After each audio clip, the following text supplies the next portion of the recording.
we recorded a demo with Jim Forniatis upstairs, the old local, like the first local. And then based on that, we had kind of like a demo tape. So Chris Everson had sent one to John Smerrick from Offense AD, who recorded out of the White Room Studios in Detroit, kind of a fancy studio. And John heard our tape and loved it, wanted to record us, but he wanted us to, he actually made a contract for us to sign that if we were, because he was positive we were going to get signed to a major label. And he wanted to be in writing that if we got signed, he would be the one to record our record. So he actually had like a contract written up. We're just like, whatever, like, sure. And we had no major label ambitions at all, but he seemed to think, we could have. So yeah, that winter we went in there at White Room for, I don't know, like 5-6 days and recorded that first EP.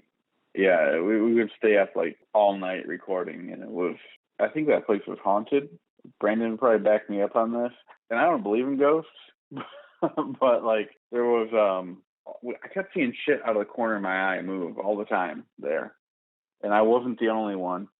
And we would crash in the lounge overnight, and just get up in the morning and start recording again. And one night there was just like, it sounded like somebody was knocking shit the fuck over, like like somebody was trashing the studio. I like woke up and I heard just all these sounds. And I was like, what's going on?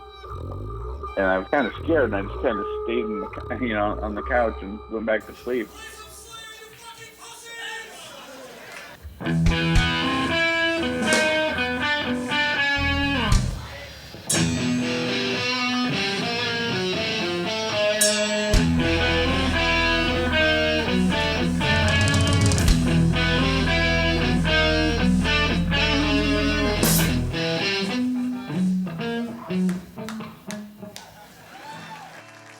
Woke up the next morning and somebody, I think maybe Brandon or John had heard it too, but ignored it.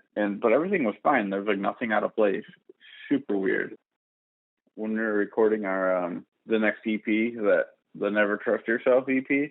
So we lied on that record. It says we recorded at the White Room. We did not record that at the White Room.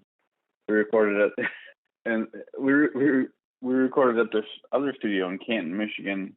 I can't remember the name of the studio, but it was a really nice studio. And there was this guy who owned it named Jerry, who was like kind of like had some like, he was like a manager producer guy, had some like, in the 70s he kind of had a couple hits or whatever, like. So we ended up signing like something with him. We actually hired like an entertainment lawyer and shit for all this. So we recorded in the studio, and like we were at this deal that we weren't going to release anything from it. That's why it says we recorded at White Room. But anyway, all that aside, so Jerry, he was this huge guy, wore one of those scarves that looked like the piano keys on him, We called him football hands because he had these gigantic hands. But we were at the studio. We just had like free access to this fucking awesome studio. So that we had written Fragile like that day that we recorded it. Like we had written it and then just laid it down. And Brandon had written lyrics for it. He hadn't recorded them yet, but he had written lyrics for it on a notepad and just kind of set it down. And we left it at the studio, and we came back like a week later, and the scary guy was in there, and he's like, "Oh, guys, you got to hear this. I got this new girl that we're signing, blah blah blah. She's got this song. I got to play it for you guys." And we're like, "Okay, whatever. I'll do anything you want, football hands." So he starts playing the song, and it's just like a dance R&B kind of a thing, And we're just like listening, like, yeah, that's pretty good, And then Brandon at one point, he's like, dude. He starts flailing his arms. We're just like, what, bro? And he's like, stop. He's like, those are my lyrics.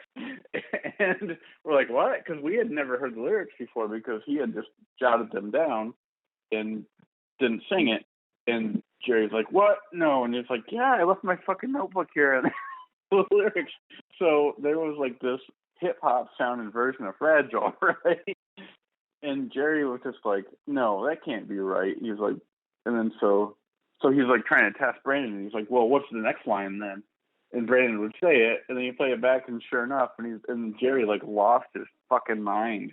Like, oh my God, and he's calling like the producer and the songwriter or whatever, and just like going off on him. It was like a big deal.